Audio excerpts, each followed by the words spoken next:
Well, I'm back. Welcome to a Talk About.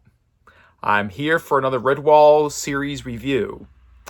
I would love to review the whole Redwall series, and this one will be The Bellmaker by Brian Jacques.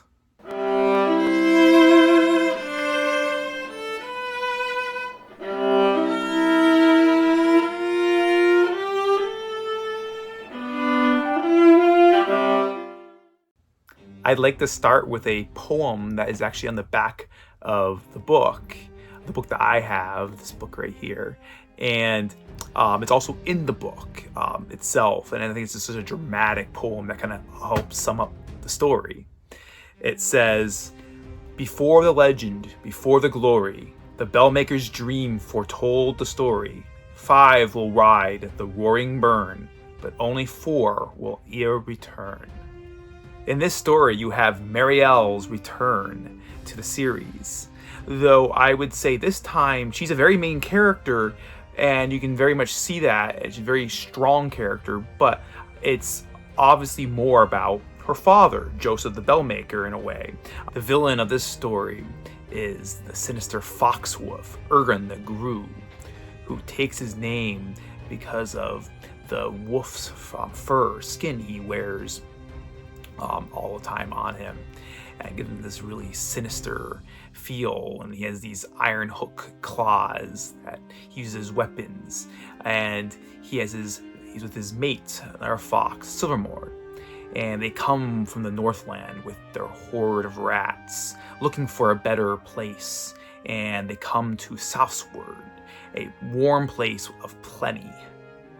They come to Castle Floret, which is a kind of, to me, a fairy tale. It seems like a fairy tale type castle, and they cunningly trick their way in, pretending there's some ragged, poor travelers, and the Squirrel King Gale and the Queen Serena are fooled by them, and within days they take over Castle Floret, take hostage their young squirrel Truffin, and so they were able to take over the fortress and let the rest of their rat horde in.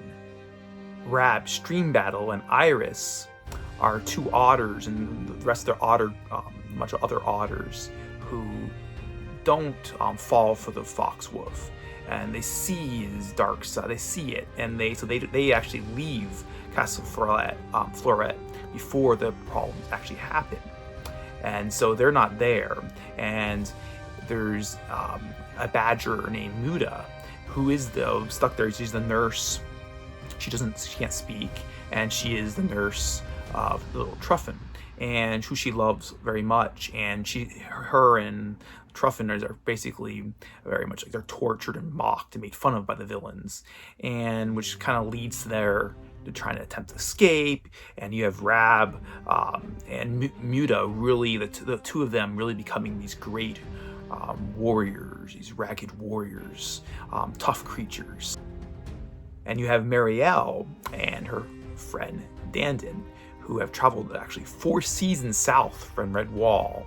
They've been on this long journey, and they come to Southward area, and they come across a young hedgehog named Bully Pintips, who is captured some villains to help escape, help rescue with, and they do it in like a fun manner, and they show that how great warriors they are, and they're just better than the villains there. And that's how they come to this area, and they learn about the darkness of the evil that has captured this area, enslaved it. They also come across Fur, and also the Field Marshal Meldrum and his young hares. He's their uncle, and he's a fun character who has lots of medals he wears, which you find out are his own. It's from past stories he's had, and he's a very honorable military character, but he's very fun, interesting.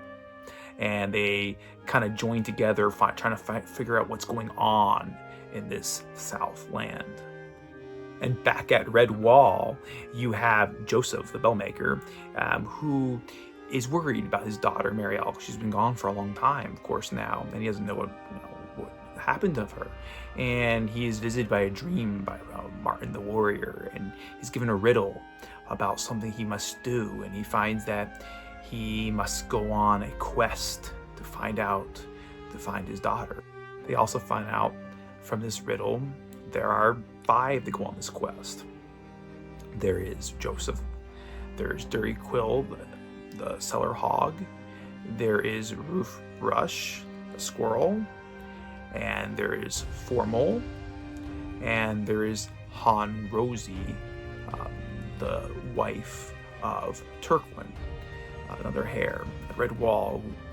And these 5 must go on this quest, and they journey to the river and find Logalog, who joins them with his Gossam Shrew's crew, and they go to the sea. Near the sea, they come across Finbar Galedeep, a fearsome sea otter. They help him take back his ship, the Pearl Queen, from sea rats, and which starts them off on their quest into the sea, going southward, and they have these awesome, fun journey south, full of adventure. Meanwhile, back at Redwall, there are 2 Dibbons, a young mouse babe, and as well as Fertile and Mole, who both escape. They leave Redwall to go on as a little fun picnic, food adventure, and some sea rats find them from the battle that had taken place with the Pearl Queen and Captain Slip and Blagood. And the 2 of them capture the Dibbons, but then they end up convincing the Redwallers that they could be friendly. They want to come to Redwall and enjoy it, and so they kind of are. Redwall's always friendly. It's a good thing. It's also sometimes a curse, and they allow them in. And the whole thing takes place there with having these 2 sea rats in their midst. And so many of these characters converge in southward, and basically a great battle for freedom and enslavement takes place, and it's this epic story with a bunch of different angles, different characters coming together. And it's just very much a fun story. As far as the characters, there's a lot of them, and a lot of actually main characters in this story. So I'm gonna just talk about a few of them that I found exceptionally interesting. First, I'd like to start with the great villain Ergen Negru, the Foxwolf, and he's a very interesting character, and he probably stands out. Even though I would say all the Redwall books, all the villains are great villains, but this one sticks out as one of the great ones of the whole series. I remember from reading from childhood, and just him wearing the wolf's skin, and his claws are like these iron hooks that he uses as weapons, and his face kind of looks through the empty eye sockets of the wolf, and it's a very scary, cunning character, villain that you're always watching out for. The Fox Silvermord, Ergen Negru, or Negru's mate, is also another very sinister villain, just as book describes her as being just as brutal and savage as him, as Negru. And she helps him, she's with him, and generally, though she kind of they both think they're both smart, and they both are basically playing against each other a lot, and she is very devious in her planning, very smart, and it's just very interesting, the dynamic between the 2 of the main evil characters, going back and forth between the 2 of them. Then, of course, you have Joseph the Bellmaker, I have to mention, because the book's named after him, and I really liked him as a character. He reminds me, he's a very wise character, and kind of like a grandfatherly character, and obviously father to Marielle. And this is in some sense, more of his story. You have Marielle definitely taking a grand way of this center attention of the series, but more so you get more of him, and you get some of Marielle's in some sense, it's her father's story, and it's kind of not necessarily a backstory, but more story of her family, and get to know her father more. And I think he's generally a likable character. I have to also mention Han Rosie. I like to always mention a lot of the hares in general because they're fun. She has this ridiculous laugh that she has that kind of gets into trouble a lot of times the characters she's with and she goes on the quest. But she's a fun, kind of happy, hare character. And I just, I enjoyed, actually one of my favorite characters of this book. Another of my favorite characters of this book is Finbar Galedeep, the sea otter. And he's a very tough, muscular, eye patch character with 2 swords across his back. And he's just like an awesome character, but he's a fun character. He knows how to joke, but he's also very tough and has a past, and he's just, he's a warrior type character, a rough warrior with, but he's also a fun character. And I enjoyed him a lot. And of course, there's Marielle and Dandin. Marielle is always a hero type character, almost like a another hero like Martin the Warrior in a sense.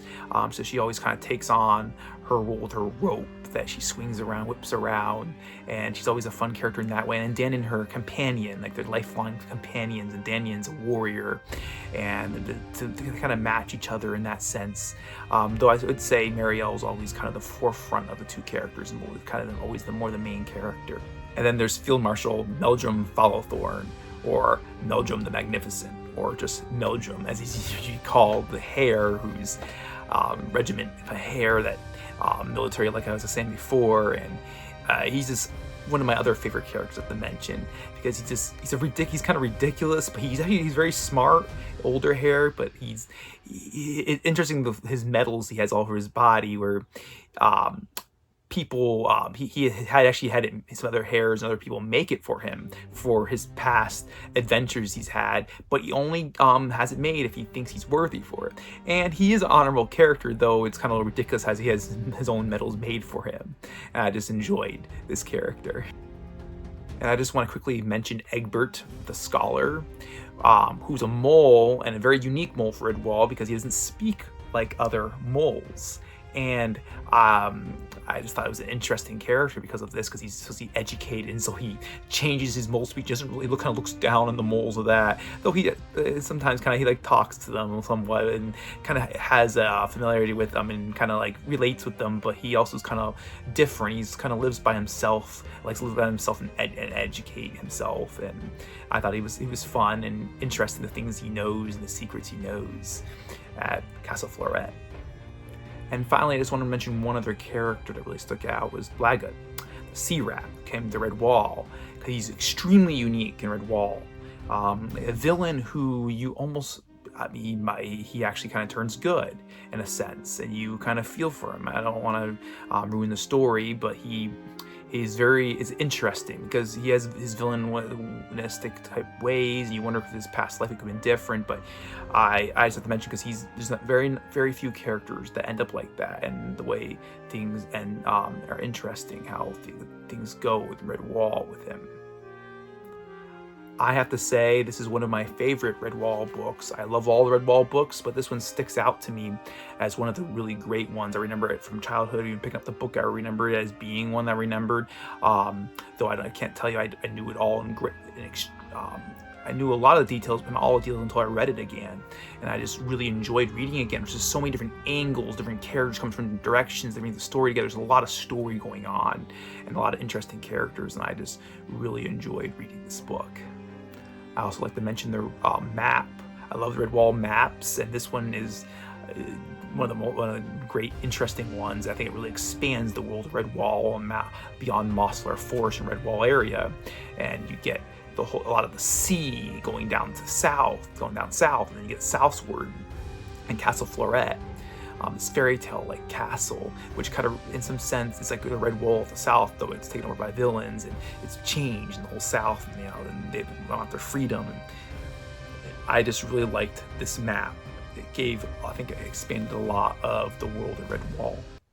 I hope you enjoyed this video. I do plan on reviewing the rest of the Redwall series, so please like and subscribe for future videos. Thanks for watching.